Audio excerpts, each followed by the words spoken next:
There is breaking news from Iran this morning, where a number of protesters have reportedly entered the British embassy in Tehran.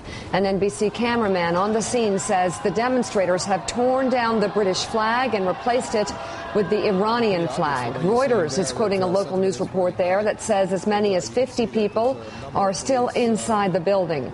The report also says the crowd smashed windows and seized classified documents as embassy employees escaped through the back door. A spokesperson for the British Foreign Office says the country is, quote, outraged by the incident, calling it utterly unacceptable. That official called on the Iranian government to act urgently to bring the situation under control. As we look at these pictures, Mike Barnacle, of course, you and I are the only people around this table, I suspect, that remember the day in 1979 when the Iranians stormed the American embassy.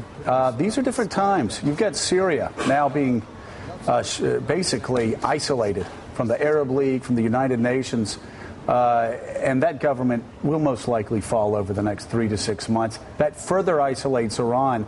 This is actually not a positive development for an Iranian government that's soon going to find itself isolated in the world. Well, the phrase that Mika just read, the embassy employees escaped out a back door. Escaped to where? The streets of Tehran? Yeah. In a clearly, look at it, visibly combustible situation in a country that is totally paranoid.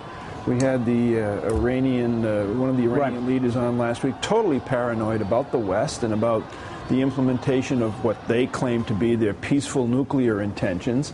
Several explosions within Iran, including one in Tehran, on the outskirts of Tehran just yesterday. This is an extremely volatile and dangerous situation. And John Heilman add this parallel to the parallel that many have been making between Jimmy Carter in 1979 and Barack Obama in 2011. Once again, Iran comes on the front, is going to be on the front pages of the newspaper. I suspect, though, this time there's going to be a different ending to this story. Obviously, we all know not only the Obama administration, but all of official Washington and the West trying to figure out what their next step is against an Iranian government that is clearly out of control. Yes, and your point, Joe, earlier, just a few seconds ago, about the situation in Syria also, it is an extraordinarily unstable time in this region. And, you know, we talked to Richard Haas earlier about this.